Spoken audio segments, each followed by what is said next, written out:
And I remember when I was in high school, you know, your childhood is so impactful to unpack. Hmm. And the relationships you have, you know, you think about this. I've known people at this point in my age way longer than I knew some of my high school friends.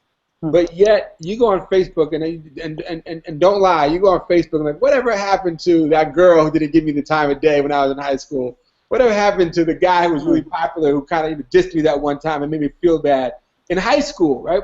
But I haven't seen those people in 20 years. But those relationships and your relationship with your parents or your guardian or whoever took care of you growing up are so impactful to unpack. And so I think a lot about how to unpack those moments. And in high school, I used to get a lot from teachers. Don't forget about us. When you're famous, you better come back. Your name is going to be in the big lights. You know, don't act like you don't know us. And when you're in high school, you're like, damn, I'm going to be famous. Like, I'm going to be in Hollywood. They're going to my name is going to be in the lights because they're telling you these things. But in actuality, it actually sets you up for failure. Because it sets you up to tell a young person that it sets you up for thinking that your name in lights or being famous is that success, right? And that's where happiness is found. And so, and oftentimes, and money is equated or is part of that quest. And so I have been able to unpack money from success, and so that's. But when I can't unpack money from success, that's where it comes at odds, right? So we just bought this home a month ago. It's a new home for us, and my mother would say to me, you know, we lived in the same home for 13 years, and my mother would say to me, why do you all live here? You could afford a much bigger place, like a much bigger place. And I said, we feel great where we are, and I drive a 2008 used car, and my mother says, why don't you buy a much nicer car? I said, I love this car, right? And so where do you find happiness? My happiness does not come from big things.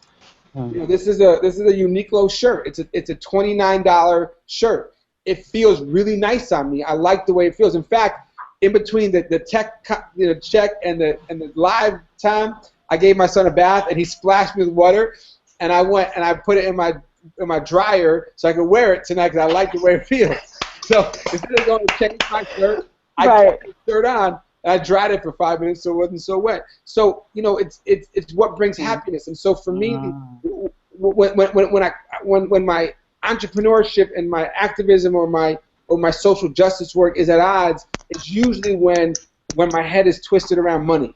Ooh. And I think like that is what success is. Success is giving the money away, right? Success is having a friend come to your office and saying, look, I have an amazing organization and we're struggling right now and we need 10 grand, to get, to the end of the year. Can you help?